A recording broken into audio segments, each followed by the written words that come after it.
What's up, everybody? I'm John Middlekauff. You know what I need you to do. Subscribe to our YouTube channel. We got content for days reacting to every NFL game all the time, every single day. Subscribe, like the videos. Let's go. Okay, we just had a little playoff football. One Harbaugh brother is going home. The other is headed to the second round, where he's getting used to playing a lot, and his team looks really, really good. The Houston Texans work the Chargers as Justin Herbert just throws interception after interception. And a game that I think we all saw coming. The Baltimore Ravens beat the Pittsburgh Steelers 28-14, but I promise you, it feels much worse than that. So we'll dive into that game off the top. We will discuss a little bit because everyone's like, Middlekauff, what are you going to do to defend Jim Harbaugh and Justin Herbert? So we'll talk about it. Guys, I bet on the Houston Texans. But also reports that all signs lead to Mike Vrabel being the next head coach of the New England Patriots. Something that I think we all saw coming the moment Robert Kraft told Gerard Mayo to clean out his shit. So we'll talk about that as well.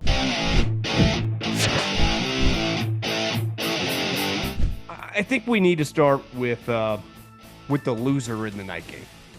And you hear this saying a lot because a lot of people use it to make a point. And I think, listen, it's usually used pretty well. And the definition of insanity is doing the same thing over and over and expecting a different result. Like we have seen now, going on almost a decade, Mike Tomlin, even if his quarterback situation is not great, is never going to bottom out.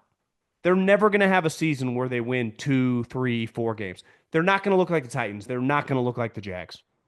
This is also a historic American sports franchise that hung their hat for a long time on not only winning championships, but like legitimately competing for them. And early on in Mike Tomlin's career, he did that. He no longer does. Last year, he has played the second tier. The first tier of the AFC is one team by themselves, the Chiefs. They're clearly in a different universe than the Pittsburgh Steelers. Then there's a second tier, and it includes two teams who are, I expect the Bills to win tomorrow, and you're going to see a great playoff game between the Bills and the Ravens. Two teams that are pretty damn good, that have Hall of Fame quarterbacks that are just trying to beat the Chiefs. They lost last year by 14 points to the Buffalo Bills, and they just lost tonight by 14 points. Both games, they never had a chance to win. Tonight, they definitely did not. And I've been saying over and over, like saying Mike Tomlin and the Pittsburgh Steelers should break up is not some indictment on either. It's just time. It's ran its course. Because anyone that wants to defend them, it's like, well, what about their quarterback situation? I didn't know the quarterback played defense. The Baltimore Ravens ran the ball 50 times tonight. They ran for 300 yards. And the longest run of the night was 44 yards. So even if you removed that 1 yard, that one rush, it's not like Lamar had a 70-yard run and Derrick Henry had a 65-yard run. They had a 44-yard run. Subtract that, the longest run was 20 yards for Lamar. They were gashing this team. Like part of their success early on the season was a great defense, was a physical defense. Al Michaels and Kirk Herbstreit, rightfully so, was like calling out their effort and heart. This is their bitter rivalry. This once upon a time, hashtag never forget, or I'm old enough to remember, when this is the best rivalry in all of sports. College, the pros, any sport, football, baseball, basketball, this was that. It no longer is. This is one-sided. And I don't care about the regular season. They play in the playoffs. I'm taking the Ravens, and I'm taking the Ravens big. They were basically a 10-point favorite coming into this game. And no one thought, taking the Pittsburgh Steelers was a good idea. Because clearly, it was not a good idea. They were down 21-0 at halftime. Just getting clowned. Getting gashed. Obviously, the Ravens are really good on offense. It's one thing to give up some touchdowns. It's another thing for them to not look like they're even breaking a sweat. You never had a shot. And that's the thing. Mike Tomlin, okay, your offense is going to have some issues. I get it. Your quarterback is a washed Russell Wilson and a runner in Justin Fields that you refuse to play. Okay. What about your defense? You're a defensive guy, leader, tough guy. It's just not working. And you saw tonight, like, who the tough team is. And they shoved you around. They played with you. They messed with you like a cat does with a mouse. And when you look at Mike Tomlin, I don't think it's crazy. Like, it's time. And luckily for them, his value is still really high because look at some of these teams that need coaches. The Jags are a fucking joke. They died for Mike Tomlin. The Jets are even a bigger joke. They've interviewed 700 people. They interviewed Mike Locksley. Mike Locksley, the coach of Maryland. Like, that's what they're doing. The Bears, can you imagine how excited the Bears would be to have Mike Tomlin as their head coach? But how many more years can you just win? Oh, we went 9-8, and then we got curb stomped in the first round as a 7 seed, and like him still have the same value. It's eventually going to get to a point of like diminishing returns. So I think you have to entertain it. And the other thing you have is a lot of stability, a historic franchise, a winning franchise. So, like, why not take a swing at, I don't know, Ben Johnson? Take a swing for the fences. I'm all for loyalty. I am pro loyalty. And I think what they have stood for decades is very commendable. But then it gets to a point, like if you're a Steeler fan, what are we doing? How can I keep watching this? I would rather have a season where we win 4 or 5 games to bottom out to then just to have a chance to maybe to compete with the second tier of the AFC, let alone the fucking Chiefs. This is our rival. It's one thing. It's like last year you lost to the Bills. They got Josh Allen. We play you, potentially once every 4 years, right? Depending if we both win the division, which we don't do a lot. You guys do. Maybe we play you back-to-back years. But the Ravens are in a different universe than us. This does feel a little bit like, the Bengals, if they played that season 10 times, they probably have a better record than you, 8 of them. And going into next year, if they just don't have a terrible offseason, I like the Bengals more than the Steelers. You got to take advantage when the guy still has some value instead of just writing this out. Like, are you guys just going to have a staring contest forever? And I've said over and over, I understand why Mike Tomlin likes being the head coach of the Steelers. It's probably pretty badass. But, like, do you know what has to suck? This last month of the season, playing every good team in the NFL and getting your teeth kicked in. And then on Saturday night, on Amazon Prime, which happens to be one of the biggest companies in the history of the world, with millions of people watching, everyone just making fun of you at halftime. Like, are you guys the worst team in all of the playoffs? Is it you guys? Are you guys the worst team in terms of over the next 5 years, the team I would want to be? If I'm Mike Tomlin, I want out because where are we going? What are we going to do? We took a swing on a first-round quarterback a couple years ago. That couldn't have got worse. We tried to do this anytime it's like, well, we got our quarterback room. It's really cheap. Probably not a great idea, or probably not an idea that's going to have a fruitful outcome. And honestly, tonight, like, Russell hit 3 or 4 big plays, a couple go balls in the second half. He wasn't very good. Why? Because he's not that good. And they clearly think Justin Fields stinks and has no chance. And maybe, I would say, well, maybe it's a playoff game against the Ravens. They were nervous. I just think if you watch him down the stretch, they'd never put him in the game. And you could go, well, what if they would have started the second half with him? It wouldn't have mattered. Let's be real. The game was over at halftime. 21-0 in the NFL against a team like the Ravens. There's on the road, you're never going to win. If I spot the Ravens a 21-0 lead at home in a December, January game, they're going to win 99.9% of the times. It's like the Rose Bowl with Ohio State. Like that's the equivalent of a 34-0 lead in college. Like the game was over. The second half meant nothing. The only thing I was looking for in the second half was like anyone on the Ravens going to get injured going into next year. And if I'm a Steeler fan, like I'd be tired of watching this. Well, we have a coach, he never loses. Great.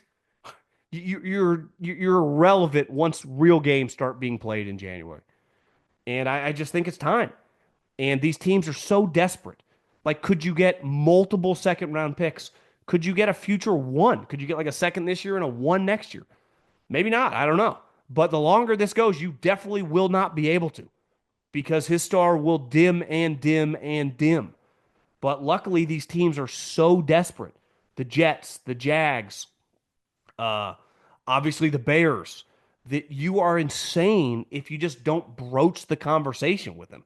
And if I was them, like I'd want them too, because those teams would do anything to be 9, 10 wins back to back years. That would mean a lot to the Chicago Bears. That would be everything to the Jets to make the playoffs a couple years in a row as the 7th seed. Can you imagine what they do to have that on their resume? This is starting to be embarrassing for the Steelers. And like if I was the Ravens, I was like, it was a lot easier playing the Steelers than it would have been playing the Ravens because their offense stinks. It's not any good. But here's the thing, like their defense isn't very good. And Derrick Henry made them look like a middle of the road team. If the season would have started in December and gone for the next 3 months, the Steelers would be like a 5 or 6 win team because they are not very good right now. And clearly the Ravens offense is pretty special and Lamar is better than he's ever been. Derrick Henry to still at this age with this wear and tear on his tires. And I listen, obviously the Steelers defense, I mean the first half didn't even look like they were trying, but to be able to run for almost 190 yards in a playoff game, I think the big difference between this offense this year than it was last year, and Herb Street was talking about it on the broadcast about, I know Lamar won the MVP, but he's dramatically better this year. It's not even close. And I think part of it is one, Mark Andrews had the hip drop tackle last year and wasn't around. He's a pretty special player. Mark Andrews is a big time dude. Mark Andrews, every team in the league would want Mark Andrews on their team. Derrick Henry is one of the greatest running backs we've ever seen. That clip today on his long touchdown run, where there's like 4 guys behind him, all kind of coming in on him. Yet, like 4 steps later, they're all behind him and he's running into the end zone. And I would say that type run is what defines his career. You're like, oh, this is going to be a sweet, like 25-yard run. Then all of a sudden, it's a 50-yard touchdown run. So you add Andrews back. Bateman has clearly improved over the last couple of years. So right now, he's playing the best football of his life. You add Henry. You add Lamar's ability. When Zay Flowers is there, who's a Pro Bowler, who obviously he didn't play tonight, and the connection with Todd Monken and with Lamar, it's pretty special because right now this offense, I have a hard time. We'll have to see the Bills tomorrow. Like if I was setting the line right now, assuming the Bills, let's say, win by 10 or 15 points, you have to wonder if it's going to be a pick 'em in Buffalo because this team, their defense also, whatever tweak they made, and it's been well documented how, because early in the season, Kyle Hamilton was basically playing like he was Cam Chancellor, like he was in the box, playing like another linebacker. Their secondary was getting gashed. They moved him back more to play center field. Marlon just plays the slot. He's a Pro Bowler. And their defense has really been excellent. I mean, they gave up a couple freak big plays tonight. Who cares? Didn't matter. And I just think that this team, I think where they got to be kicking themselves is some of the early games that they blew. I mean, that Raider game, they blew a Browns game, if I remember correctly. This home field advantage next week is big. I mean, it really is, and it's going to be. I mean, we'll see what the matchups are. I mean, it's got a chance to be the best game of the weekend, definitely on paper. But it's hard to see this offense now, regardless whether they play Saturday or Sunday. And I'm sorry, Broncos fans. I'm just assuming you're going to lose. The Ravens do get basically like, I don't know, 15, 16-hour head start just to kind of rest and get some treatment in the morning. But what a performance by the Ravens offense. I just marvel.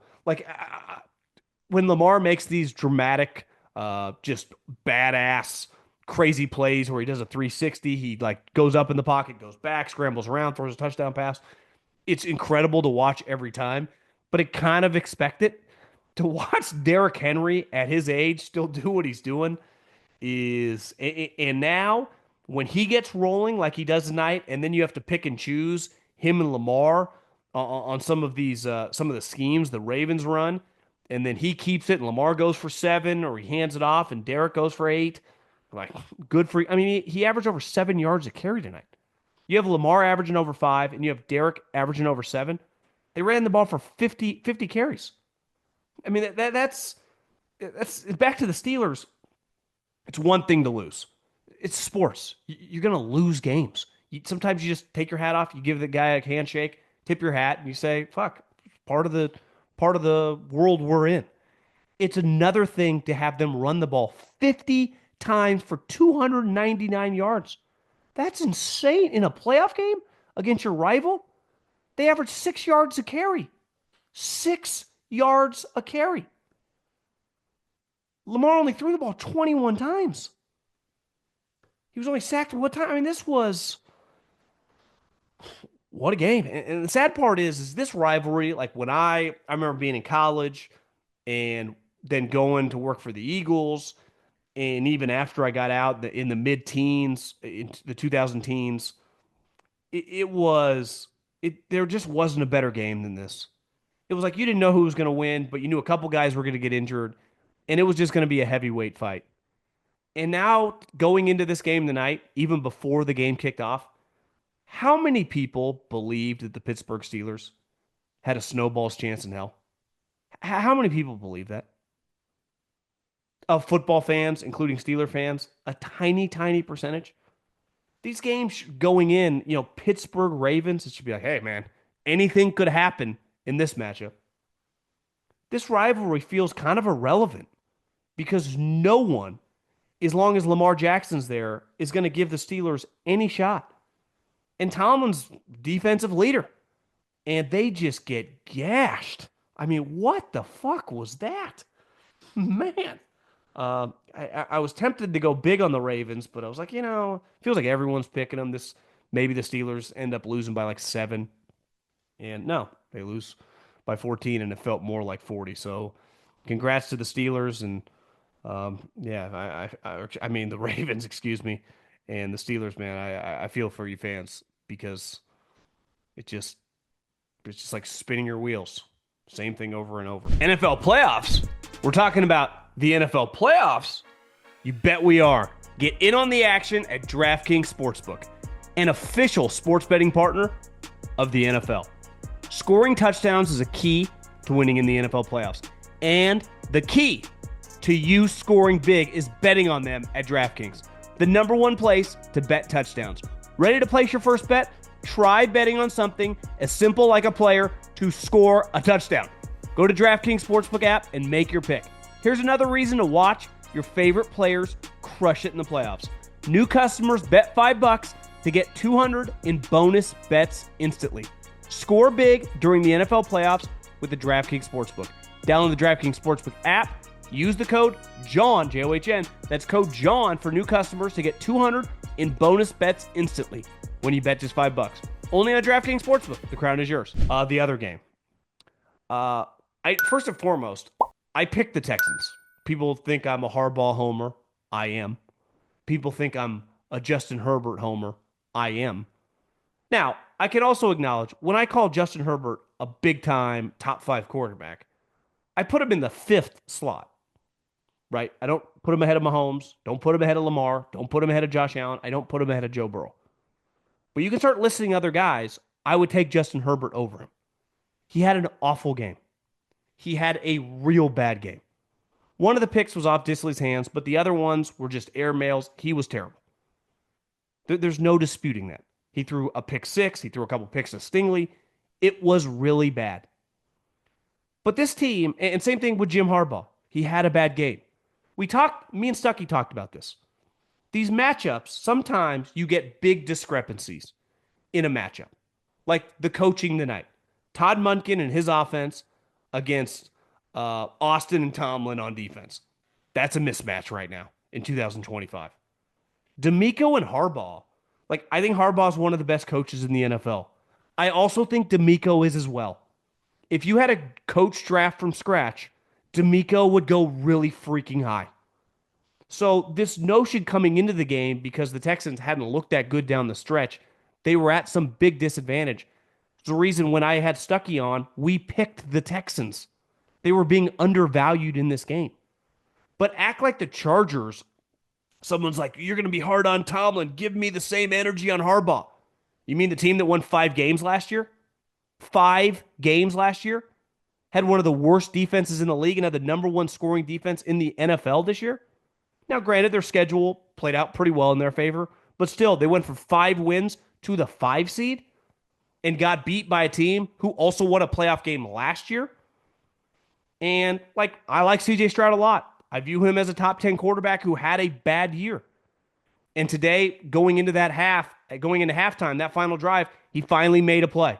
And then he made a couple other plays. And then they scored a touchdown. It's like, that's a CJ Stroud we haven't seen in a while. And then the second half, he was awesome. And I saw a post-game video of DeMeco in the locker room who was fired up for him. Rightfully so, because CJ Stroud was a badass. He's had a bad year. He was really good tonight because he's a good player. You can have bad seasons. You can have a bad game. Justin Herbert had an awful game. But if you're going to sell Charger stock right now, I will take all of it. I've said this about the Chargers and the Broncos. This is the shittiest version of their teams that they're going to be moving forward. By far. The Chargers' best wide receiver is a second-round slot receiver. That's their best wide receiver. They depend on J.K. Dobbins to be like Walter Payton. The Houston Texans are really good up front on defense. And tonight, Joe Alt got smoked a couple times. You know why? Danielle Hunter got 2 years, $50 million. You know how many of those dollars were guaranteed? All of them. Every fucking penny. Why? He's a badass. That's a pass rusher. You know their other pass rusher? You know where he went? 3rd overall in the draft. Will Anderson. You know where he came from? Alabama, All-American. Badass. Those guys gave the Chargers a lot of issues tonight. They're good. They're really damn good. They're probably one of the best pass rushing duos in all of the NFL. This notion that the Chargers got their ass kicked by the Jaguars or the Titans tonight, put down the crack pipe. The Texans have a lot of really good players. It's why most of us, I had money on them to be the number 1 overall seed. It clearly didn't go that way, but part of it was what's going on? Now, their offensive line is not great. It's not very good. And their offensive coordinator sometimes can get out of rhythm. There were times tonight in that first half where I was like, Bobby Slowick, does DeMeco need to send you back to PFF? That's where he worked before Kyle Shanahan hired him. And it was looking like, God, this guy might head back to PFF because his play calling could just be pretty erratic. And maybe he'd tell you, listen, I try to run the ball and it does not work. He's kind of right. Now, it did toward the end of the game, but they kicked their ass. They did the same thing to the Browns last year. They kicked their ass. They've won back-to-back playoff games in the wild card round. This isn't some random team. This is a team with a ton of talent. Nico Collins, big-time player. Could play for my team, could play for the Ravens, could play for the Steelers, could play for the Chiefs, could play for the Bills. He'd start for all the teams. He's a baller. So, yeah, the Chargers got worked. They also are a year removed from being the laughingstock of the NFL. And Jim Harbaugh, like he does everywhere he goes, immediately changed them. And trying to compare, him and Tomlin both got their ass kicked. Jim Harbaugh hadn't coached in the NFL for 8 seasons. And over the last 12, he has more playoff victories than Mike Tomlin. If we had a draft from scratch, all the GMs got one, Jim Harbaugh would go in the top 5. I promise you that. He might go 3 or 4. DeMeco would go really high too. These are big-time coaches. And one of them kicked the other one's ass, especially in the second half. And part of it was Herbert melted down. Herbert did not play well. And if you want to argue with me that something's missing, I had a scouting buddy tonight text me something feels a little missing from him. And I was like, yeah, tonight was not the night to argue for him. But relative to the rest of the league, you pick a couple guys that are no-brainers. You could have a lot of other players. I'll take Justin Herbert over all of them. And listen, tonight, not great. Not good.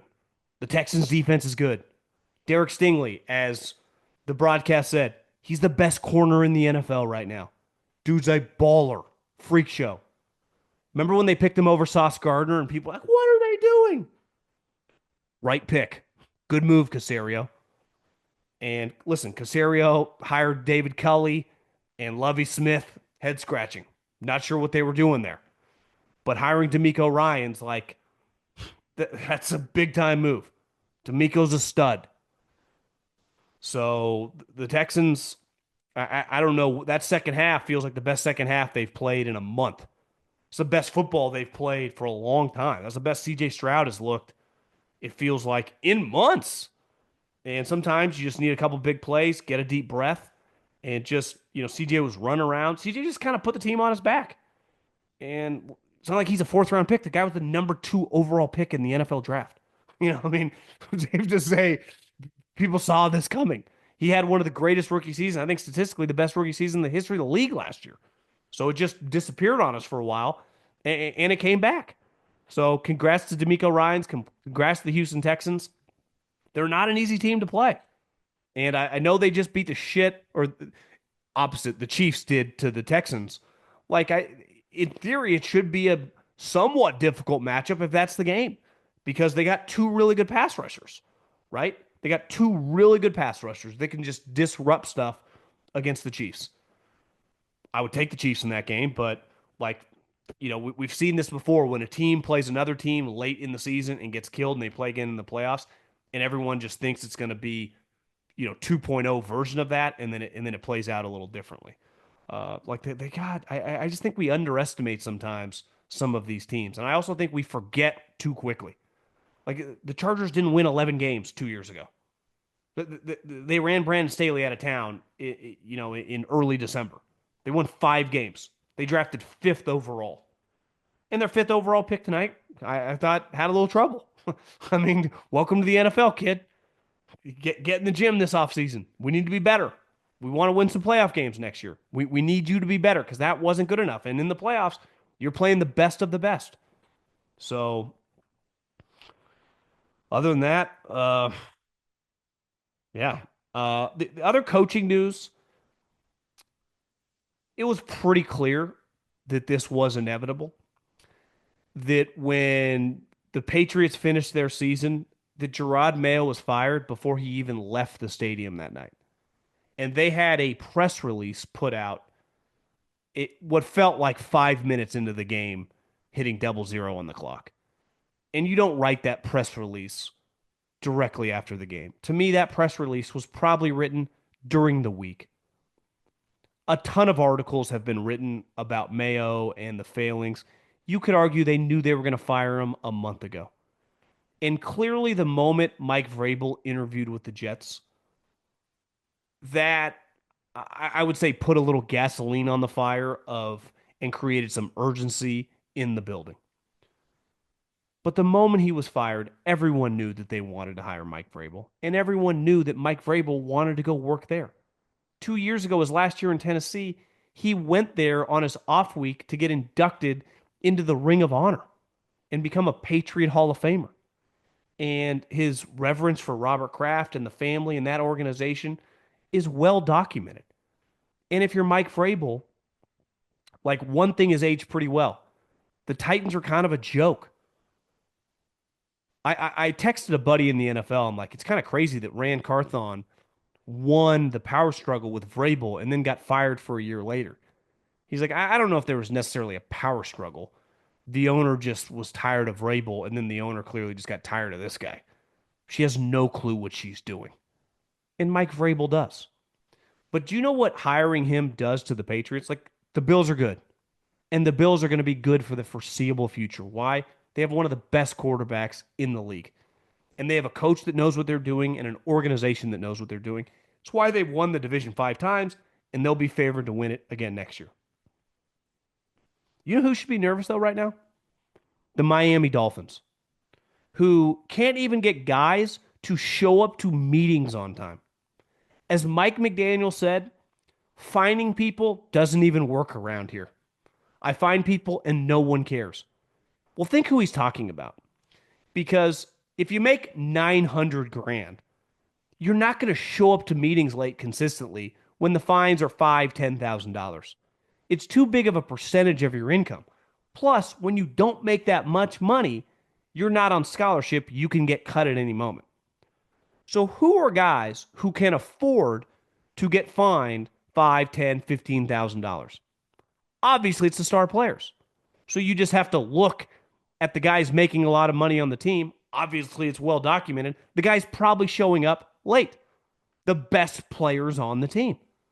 That team is fucked because I've said over and over that if you respect another human being, whether it's your father, whether it's, especially as another man, man to man, whether it's my boss, whether it's my dad, whether it's my business partner, whether it's a potential client, you do not show up late to things. You prioritize what you care about. That's why people don't show up late to Andy Reid's meetings. People don't show up late to Nick Saban's meetings. People don't show up late to Sean McVay's meetings. Yes, we all have an issue where we get a flat tire or get in a car accident on an individual basis. But when a coach says over and over, this keeps happening, there's nothing I can do about it, that becomes a reflection on you. We've seen the Miami Dolphins. He ain't it. The Jets don't have a coach. And that organization has the longest streak of not making the playoffs in all of professional sports. So if I was the Miami Dolphins and if I was the New York Jets, who have interviewed 7 million people so far, that's not ideal. So if I'm a Dolphins fan or a Jets fan, Mike Vrabel coming into the division is not good because the Bills already kicked the crap out of us. Now the Patriots are going to have a pulse. I mean, look what he did with the Titans with Ryan Tannehill, Derrick Henry, A.J. Brown, and a lot of random dudes. And most importantly, like Ryan Tannehill, who at his best was like the 13th best quarterback in the NFL. And they won a lot of games with him, probably closer to like 15 to 18 range. And now he has Drake May, which a lot of unknown. To me, Drake May and Caleb Williams are the same guy. We have absolutely no clue how good they are.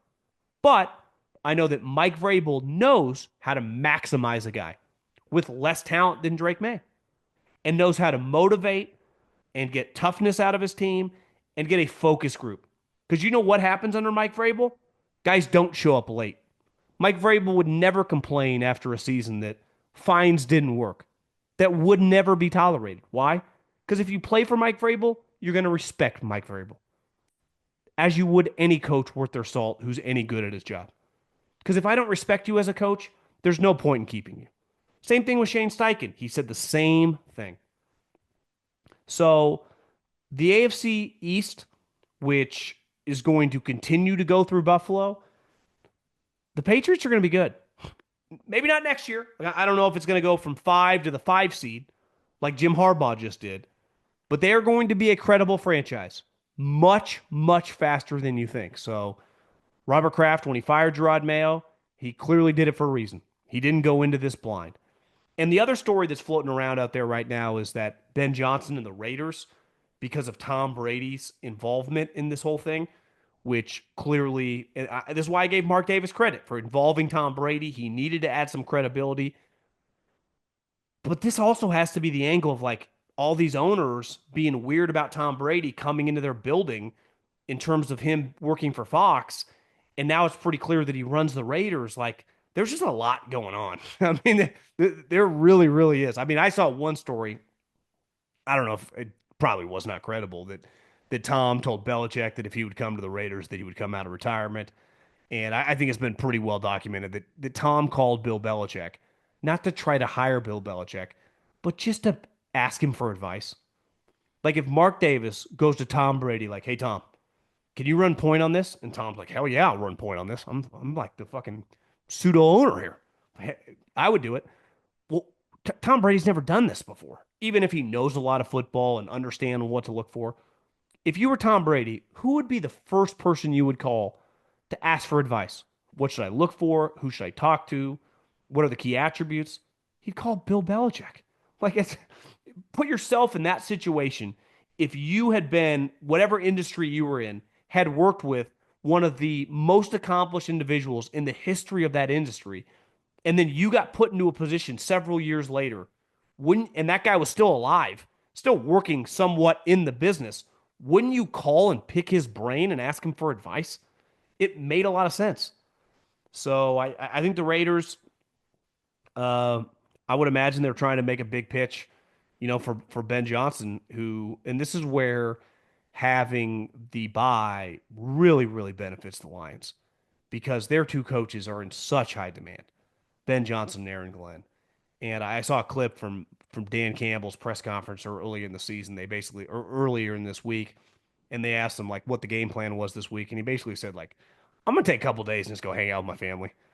And that's the best part about getting the number one seed. You can kind of take a deep breath. You can have some beers. You can hang out with your wife and kids. You can go to dinner. Your players can get some treatment and just get off their feet.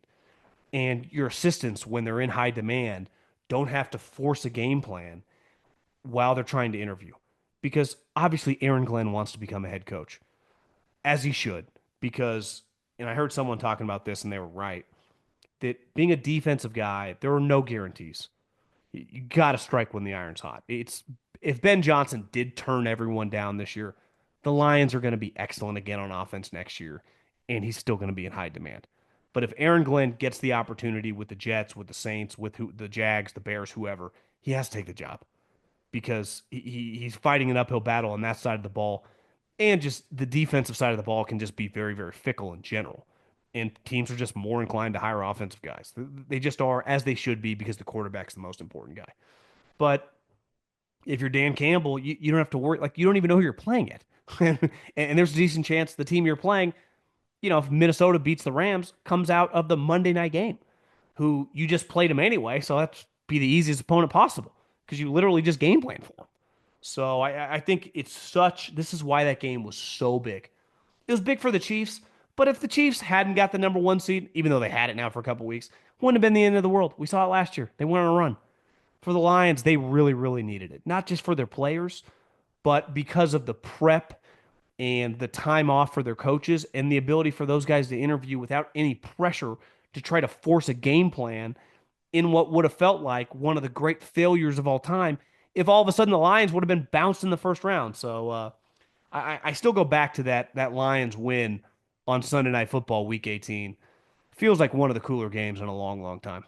Okay, have a great night. Have a good morning whenever you listen to this, and let's enjoy some football on Sunday. And I will see you Sunday afternoon with Colin, and then Sunday night with myself. I think that's the game plan right now. So football, and then some more football.